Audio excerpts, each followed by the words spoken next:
A paz do Senhor Jesus, povo abençoado de Deus, seja bem-vindo a mais um vídeo do canal Seja Servo. E hoje nós vamos falar de verdadeira conversão.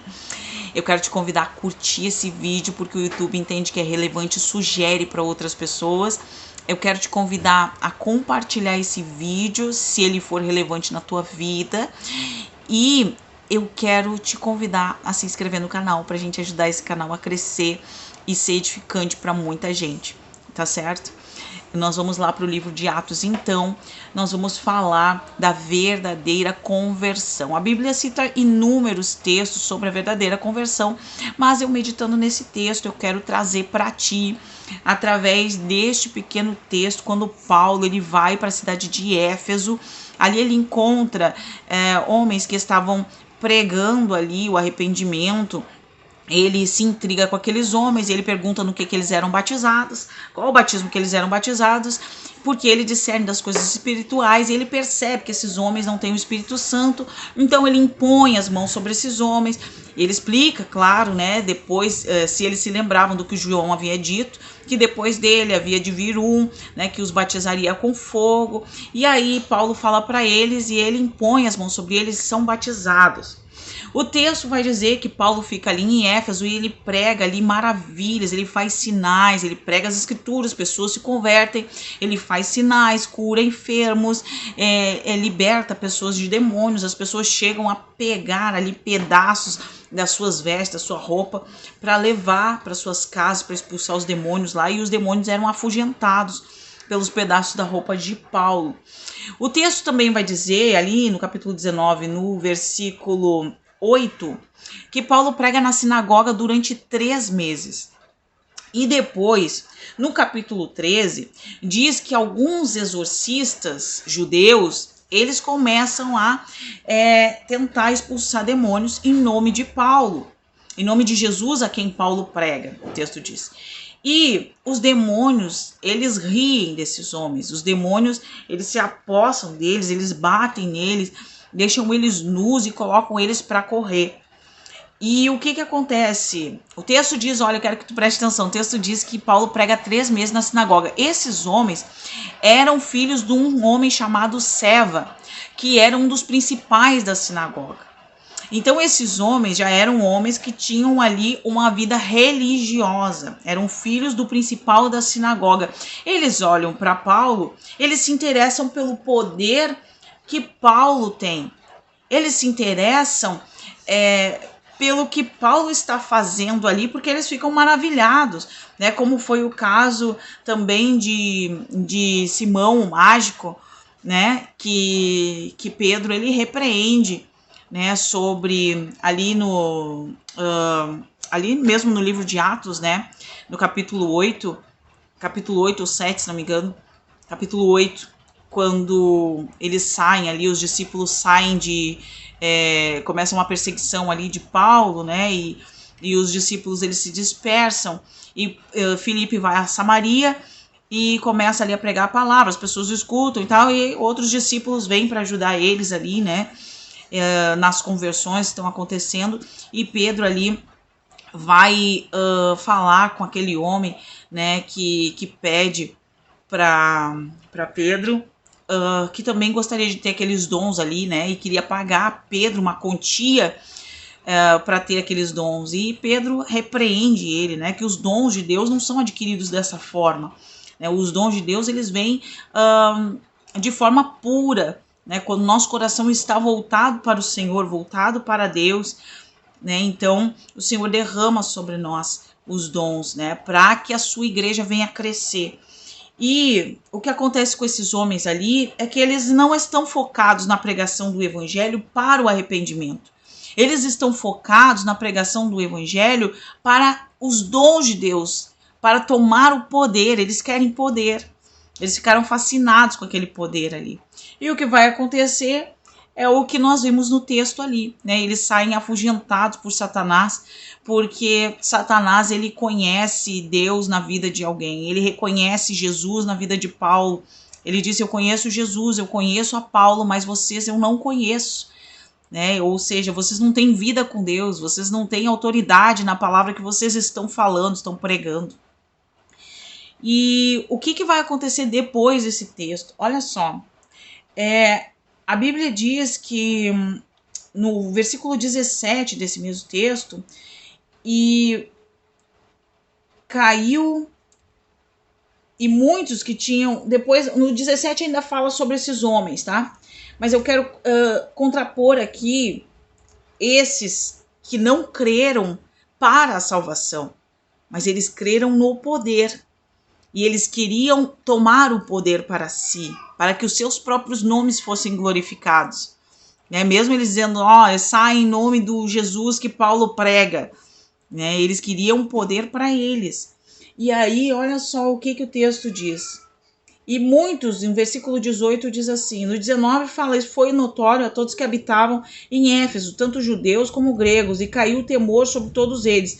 E o nome do Senhor Jesus era engrandecido. Isso depois que os espíritos malignos colocaram eles para correr ali, né? Eles saíram nus e feridos e fugiram daquela casa. Né? Então, as pessoas viram que não era qualquer pessoa que fazia esses sinais e maravilhas, mas eram pessoas que realmente estavam caminhando com Deus, né? Como era o caso de Paulo. E no versículo 18 diz assim, muitos dos que tinham crido vinham confessando e publicando seus feitos. Também muitos dos que seguiam artes mágicas, presta atenção, olha só, muitos dos que seguiam artes mágicas trouxeram os seus livros e queimaram na presença de todos.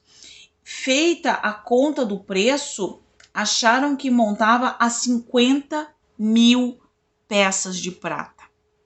E o texto ele contrasta ali as pessoas que creram para o seu próprio benefício, que foi o caso deles, não creram com seu coração para o arrependimento, para a mudança de vida, para se tornar uma nova pessoa. Eles só queriam o poder.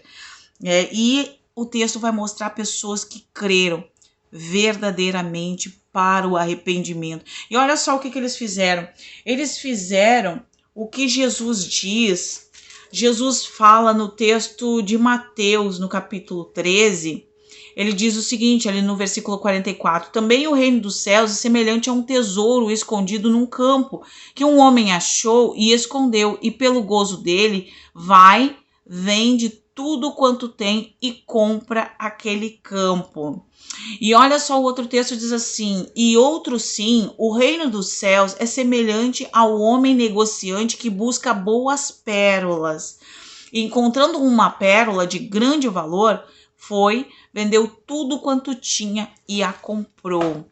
O Senhor Jesus está dizendo que quando alguém encontra o verdadeiro tesouro do céu, ele larga tudo que ele tem por esse tesouro.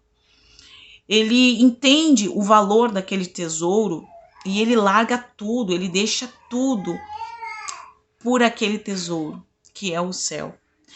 E o que aconteceu aqui com esses homens, né, posteriormente a esses que saíram afugentados, esses homens eles queimaram os seus livros, que era uma estima de um preço enorme, um valor enorme. Feita a conta do seu preço, acharam que montava a 50.000 peças de prata. Eu fiz uma pesquisa em alguns sites sobre o preço da prata hoje, e o quilo da prata, esse é um valor aproximadamente, né? Eu consultei alguns sites ali para tirar uma ideia, fica em torno de R$3.100 hoje o quilo da prata, aproximadamente. Não tem como saber esse valor, porque como disse que eram peças de prata, as peças poderiam ter tamanhos variados, né? A gente não sabe como é que era a peça, eu não tenho aqui esse estudo para te dizer como é que era a peça da época. Quem sabe um dia o senhor prepara para nós, ou se alguém souber, coloca nos comentários aí, né? Mas que tipo? Existia vários tipos de peças de prata, né? Mas para fazer essa contagem em valor, talvez um tipo específico. Então, eu quero te convidar, se alguém souber, quiser colocar nos comentários aí pra gente trabalhar junto, a palavra de Deus vai ser uma bênção. Mas o que eu quero te dizer aqui é que era muito valor, era muito dinheiro. E essas pessoas que creram no evangelho, elas simplesmente queimaram seus livros na frente de todo mundo, em praça pública ali, né? Jogaram ali, queimaram, ou seja, como Paulo disse, tudo que eu aprendi agora é considerado como esterco, né? É como lixo perto do que eu estou recebendo agora de Cristo. perto da maravilha do céu, dos tesouros eternos que o Senhor tem para minha vida. E que coisa maravilhosa isso, né? A verdadeira conversão, ela traz a mudança. A verdadeira conversão, ela traz a renúncia. A verdadeira conversão de um ser humano, ela faz a gente enxergar o mundo espiritual e ver que as coisas aqui, elas são passageiras. Ela faz a gente enxergar as nossas misérias, o quão pequeno, o quão miseráveis nós somos, o quão a nossa estrutura, que nós somos pó, como diz o Salmo 103, ela faz a gente enxergar a gente. Para de fazer enxergar os outros como é o mundo, né? Os nossos olhos cegos, fechados, eles fazem a gente enxergar só pra gente. Mas quando o Senhor, ele abre os nossos olhos espirituais, ele tira a venda, ele rasga o véu, ele faz a gente entender que nós não somos nada, que nós só estamos vivos, só temos esperança por causa da bondade de Deus, porque nós mesmos não merecíamos nada do Senhor. Então, muitas vezes nós falhamos porque nós reclamamos de Deus, nós murmuramos, nós queremos barganhar com Deus as coisas, né? E eu falo para ti, quando tô falando para ti, essa palavra ela vem de encontro ao meu coração, porque nós somos falhos. Todos nós somos falhos. Não existe alguém que seja o santarrão, o santão, né? Às vezes a gente até tá pregando, né? E falando, a gente esquece de falar alguma coisa e dá a intenção, né? De dar a entender que a gente é mais santo do que as outras pessoas porque a gente renuncia ou porque se faz alguma coisa que o Senhor pede, mas a gente, quando renuncia, a gente sabe que não é fácil. A gente sabe que há coisas que são difíceis para o ser humano de renunciar, principalmente para homens que são pais de família, né? E para mulheres, mães de família, né? A gente escolher caminhar com o Senhor, a gente sabe que no mundo nós teremos aflições. Só que a palavra da verdade, a palavra da esperança, ela precisa estar viva, acesa no nosso coração. E aí toda a diferença vai ser feita, toda a diferença vai entrar. É que muitas vezes nós não consultamos a palavra, nós não meditamos nela dia e noite como nós devemos. E aí a gente vai morrendo espiritualmente.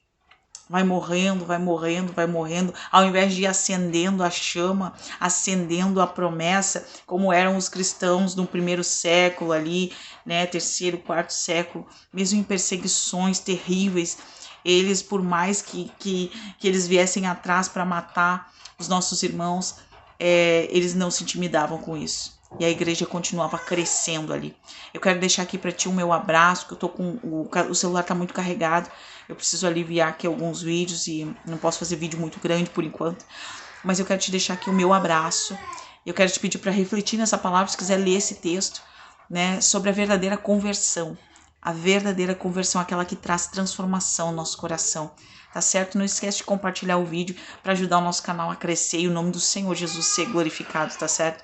Um grande abraço e até o próximo vídeo. Tchau, tchau.